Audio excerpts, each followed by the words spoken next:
Kalian pernah nggak sih lihat orang di sosial media yang pamer keuntungan di saham? Atau nggak usah jauh-jauh deh, teman kalian sendiri nih yang pamer keuntungan. Nah, di sini mungkin kalian bertanya-tanya gitu ya, apakah saham ini bisa bikin orang jadi cepat kaya? Nah, untuk menjawab pertanyaan tersebut, saya buat video ini. So, kalau kalian penasaran, stay tune terus.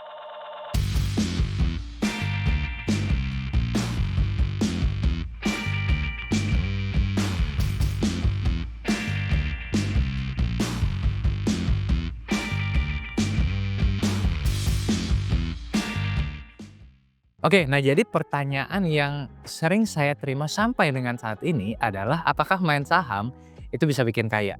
Nah, dari pertanyaan tersebut aja kita bisa lihat ya bahwa kalau dia nanya pakai kata main, artinya kemungkinan besar dia masih awam. Nah, tapi saya di sini coba definisikan lebih jauh lagi ya buat teman-teman yang mungkin masih pemula ataupun sudah berinvestasi. Kalau bisa dibilang cepat kaya dari saham ini fakta atau bullshit, kita mesti tahu dulu nih standarisasi kita untuk definisi kaya itu seperti apa. Dan kita juga mesti define cepat atau lambat menurut definisi kita itu seberapa lama. 1 tahun, 5 tahun, itu termasuk cepat atau lambat? Nah, itu kan beda-beda ya. Tentunya kalau misalkan definisi kaya itu misalkan mau beli mobil sport car, penthouse dalam kurun waktu 1 tahun, tapi kita sendiri gajinya atau capitalnya masih kecil, ya realistis aja lah.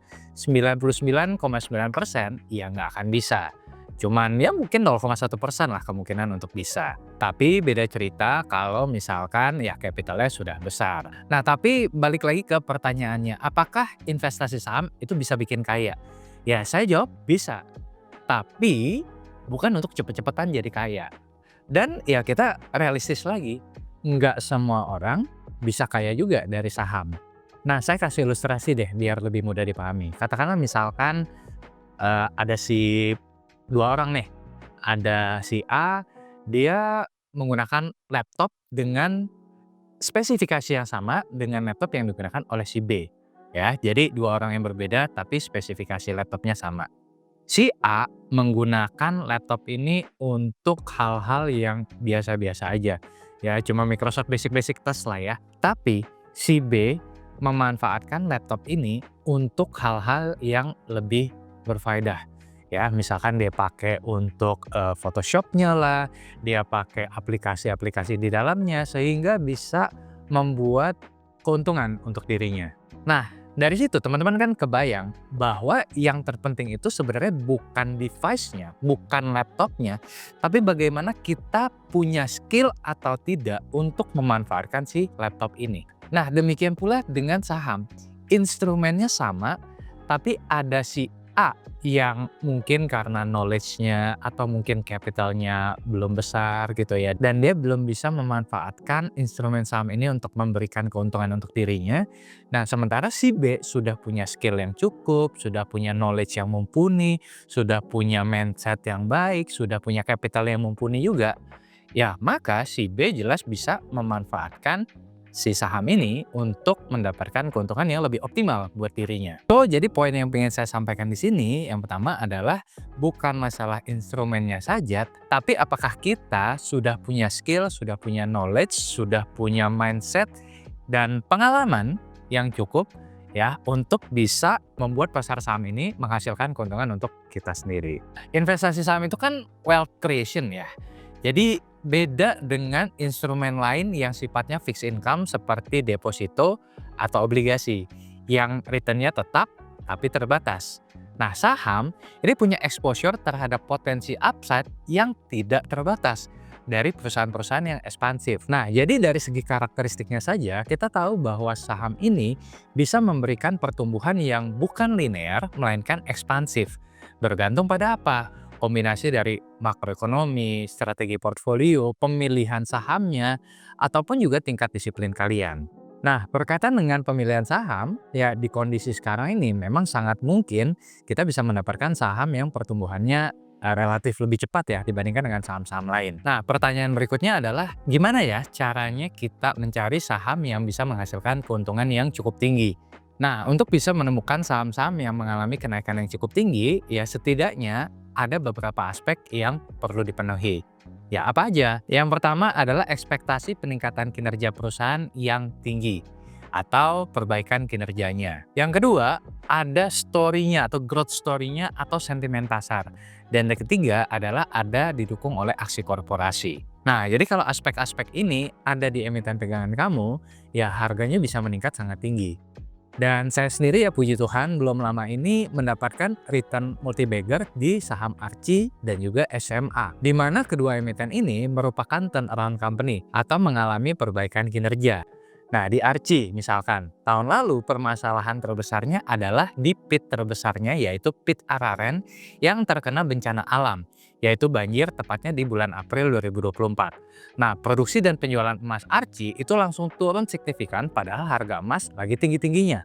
Nah, saya masuk di Archie ini ya ketika kondisi longsor ini tengah berlangsung. Nah, saat itu harga saham sedang turun-turunnya. Dan kemudian setelah saya mencari informasi, ya saya lihat bahwa pit ini akan pulih dalam waktu kurang dari 1 tahun. Ya, jadi jika saya bisa sabar menunggu dan pit Araren ini benar-benar pulih, maka saya bisa berekspektasi bahwa akan terjadi lonjakan kinerja yang signifikan. Apalagi harga emas lagi tinggi-tingginya. Nah, setelah sabar menunggu kurang lebih selama 1 tahun, ya akhirnya kabar baik juga datang. Dan ternyata benar, manajemen mengumumkan bahwa remediasi pit Araren telah selesai dan siap untuk produksi lagi. Dan ya benar, ada lonjakan kinerja, sehingga saya sendiri saat ini dalam posisi floating profit sekitar 200%-an di saham Archie. Kemudian cash lainnya juga sama, yaitu saham SMA. Ya, secara kinerja kalau kita lihat laporan keuangan saat ini saja, mungkin terlihat seolah-olah tidak begitu bagus. Laba bersih SMA tahun 2018 yaitu 1,48 triliun. Tahun 2023 itu turun menjadi 335 miliar. Nah, mungkin kalau orang awam melihat, wah dari 1,48 triliun jadi 335 miliar, ya bukan perusahaan bagus dong, labanya turun. Nah, tapi ada story lain. Kalau kita lihat, kenapa laba SMA turun? Karena akuisisi video di tahun 2019. Nah, kenapa bisa rugi sebegitu besar? Ya, teknis lah ya. Salah satunya karena besarnya biaya pengembangan dan pembelian konten. Untuk apa? Untuk menarik pengguna baru. Dan kemudian setelah saya analisa lebih dalam, ya di tahun 2024, kerugian dari video ini sudah semakin mengecil. Di mana video ini bisa break even point sekitar 2-3 tahun lagi jika fokus pada advertising dan subscription. Nah, secara keseluruhan kinerja SMA juga membaik, audience shares SMA juga bisa dibilang mengalahkan grup-grup besar seperti MNC, Trans, Viva, dan lainnya, yang dimana SMA ini menjadi leading untuk audience shares di Indonesia. Nah, hal ini memperkuat conviction saya untuk hold saham SMA, dan akhirnya harga sahamnya diapresiasi pasar dan saat ini juga floating profitnya sekitar 180-200%. Anyway, kalau kalian mau lihat secara lebih detail pengalaman multi-bagger saya di kedua saham ini, saya juga pernah bikin videonya kok. Jadi buat kalian yang penasaran, langsung cek aja di kolom deskripsi. Nah, karena ada emiten-emiten yang seperti ini, ya jadi dapat kekayaan dari saham ya bisa sangat masuk akal. Ya, tapi nggak semua orang juga dapat saham-sahamnya juga. Analisanya nggak gampang dan nyarinya juga perlu usaha tuh. Karena setiap tahun ya belum tentu ada sahamnya. Jadi dibutuhkan pengetahuan, disiplin, riset mendalam, serta waktu yang cukup panjang untuk benar-benar bisa mendapatkan golden opportunity-nya. Nah, cepat atau lambat kalian mendapatkan kekayaan dari saham, ini juga memang bergantung pada ya berapa kapital yang kalian punya nih pada saat kalian invest. Ya kalau kapitalnya kecil ya tentu saja makin lama dan juga berlakunya sebaliknya. Misal kalian tadi masuk di emiten Archie atau SMA tadi deh ya dengan kapital 10 juta dari uang kalian ya jadinya dapat sekitar 25-30 juta aja. Padahal itu return yang udah termasuk besar loh dari waktu yang relatif singkat. Tapi kalau kalian masuk dengan dana misalkan ya 1 miliar, ya maka kalian akan dapat ya 2 miliar sampai 3 miliar. Nah dari situ aja kan udah kelihatan ya bedanya antara dengan dana 10 juta dengan 1 miliar. Jadi memang faktor capital juga mempengaruhi. Tapi ya bukan berarti dengan kalian saat ini dalam tanda kutip baru punya 10 juta terus ya udah deh kalau gitu ngapain saya invest saham, nggak gitu juga. Karena saya percaya bahwa setiap investor itu harus melalui proses. Jadi saat ini kalian belajar bagaimana mengelola dana puluhan juta rupiah. Setelah kalian bisa menumbuhkan, kalian nanti belajar bagaimana cara mengelola dana ratusan juta rupiah.